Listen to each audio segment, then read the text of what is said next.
Hello मित्रों तथा माननीय जनों, आप सभी को मेरा प्यार भरा नमस्कार। आज की ये श्रीमद् भगवद गीता का 10वां अध्याय विभूति योग के टॉपिक में आप सभी को तहे दिल से स्वागत है। 7 से लेकर 9वें अध्याय तक विज्ञान सहित ज्ञान का जो वर्णन किया है वह बहुत गंभीर होने से फिर से उस विषय को स्पष्ट रूप से समझाने के लिए इस अध्याय का अब आरंभ करते हैं। यहाँ पर पहले श्लोक में भगवान पूर्वोक्त विषय का फिर से वर्णन करने की प्रतिज्ञा करते हैं। श्री भगवान बोले, हे महाबाहो, फिर भी मेरे परम रहस्य और प्रभावयुक्त वचन को सुन, जिसे मैं तुझ अतिशय प्रेम रखने वाले के लिए हित की इच्छा से कहूँगा।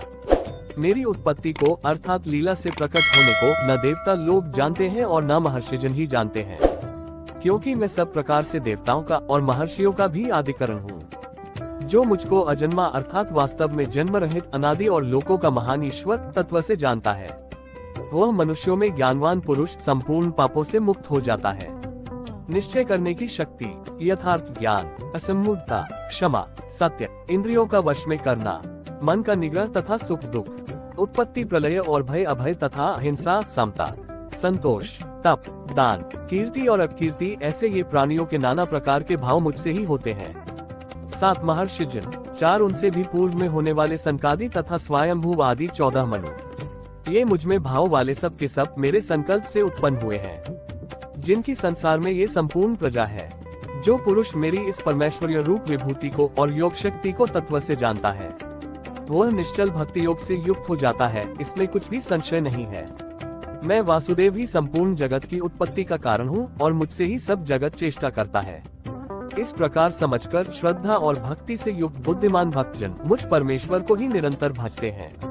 निरंतर मुझ में मन लगाने वाले और मुझ में ही प्राणों को अर्पण करने वाले भक्तजन मेरी भक्ति की चर्चा के द्वारा आपस में मेरे प्रभाव को जानते हुए तथा गुण और प्रभाव सहित मेरा कथन करते हुए ही निरंतर संतुष्ट होते हैं और मुझ वासुदेव में ही निरंतर रमण करते हैं।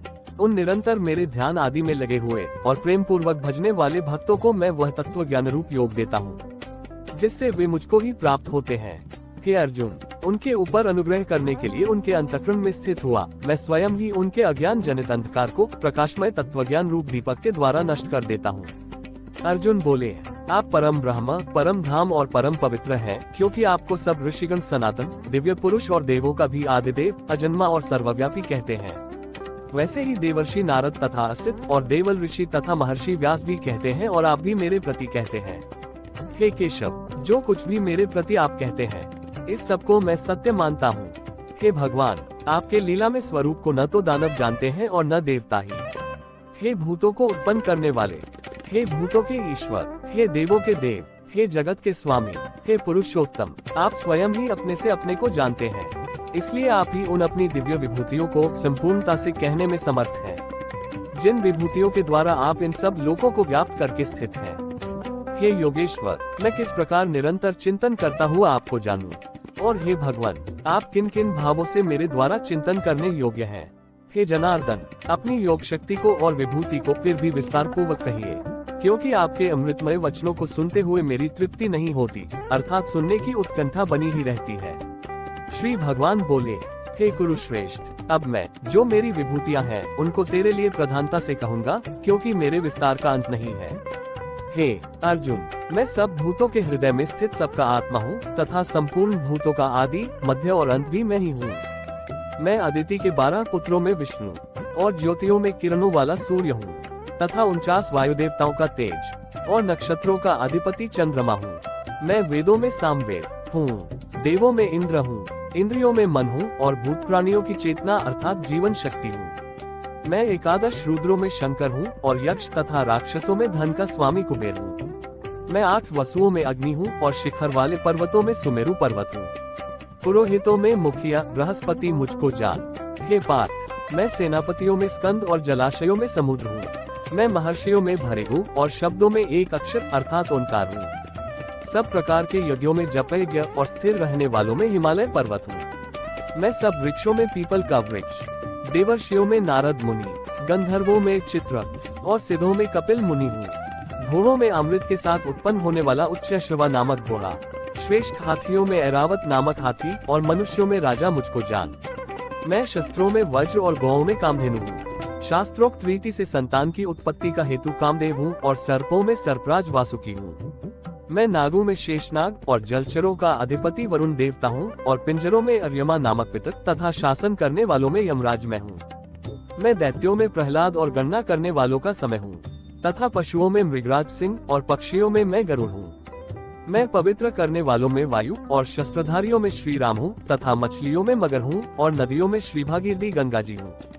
हे अर्जुन, सृष्टियों का आदि और अंत तथा मध्य भी मैं ही हूँ।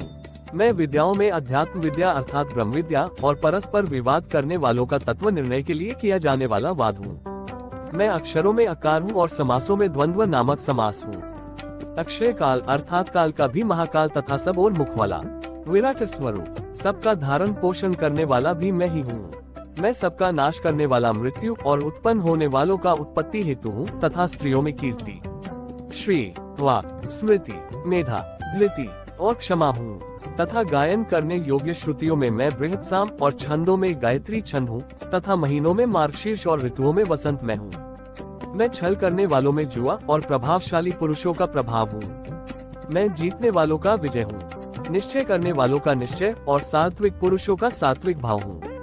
वृष्णि वंशियों में वासुदेव अर्थात मैं स्वयं तेरा सखा, पांडवों में धनंजय अर्थात तू, मुनियों में वेदव्यास और कवियों में शुक्राचार्य कवि भी मैं ही हूँ। मैं दमन करने वालों का दंड अर्थात दमन करने की शक्ति हूँ। जीतने की इच्छा वालों की नीति हूँ। गुप्त रखने योग्य भावों का रक्षक मौन हूँ और ज्ञानवानों का तत्व ज्ञान मैं ही हूँ। और हे अर्जुन, जो सब भूतों की उत्पत्ति का कारण है वह भी मैं ही हूँ, क्योंकि ऐसा चर और अचर कोई भी भूत नहीं है जो मुझसे रहित हो। हे परंतप, मेरी दिव्य विभूतियों का अंत नहीं है। मैंने अपनी विभूतियों का ये विस्तार तो तेरे लिए एक देश से अर्थात संक्षेप से कहा है। जो भी विभूति युक्त अर्थात ऐश्वर्य युक्त, कांति युक्त और शक्ति युक्त वस्तु है उसको तू मेरे तेज के अंश की ही अभिव्यक्ति जान। अथवा हे अर्जुन, इस बहुत जानने से तेरा क्या प्रयोजन है? मैं इस संपूर्ण जगत को अपनी योग शक्ति के एक अंश मात्र से धारण करके स्थित हूँ। इस प्रकार उपनिषद, ब्रह्म विद्या तथा योग शास्त्र रूप श्रीमद् भगवद गीता के श्री कृष्ण अर्जुन संवाद में विभूति योग नामक 10वां अध्याय संपूर्ण हुआ। तो मित्रों तथा माननीय जनों, मुझे लगता है कि आप लोगों को ये 10वां अध्याय का एपिसोड विभूति योग भी अच्छी ही लगी होगी। जैसी भी लगी हो वैसा ही कमेंट करके बेझिझक आप लोग मुझे सुझाव दे सकते हैं। आप लोगों के सुझाव मेरे लिए वरदान साबित होगा। वीडियो को अंत तक पूरा देखने के लिए आप सभी को बहुत बहुत धन्यवाद। वीडियो को लाइक शेयर करें और हमारे चैनल को सब्सक्राइब भी करके हौसला प्रदान कीजिएगा। श्रीमद् भगवद गीता के 11वीं अध्याय लेकर फिर मिलेंगे अगली एपिसोड में। तब तक आप लोग सभी को श्री भगवान के आशीर्वाद का आलिंगन मिलते रहे और आप सभी का समय शुभ और प्रगतिशील रहे। जय श्री कृष्ण। राधे राधे कृष्ण।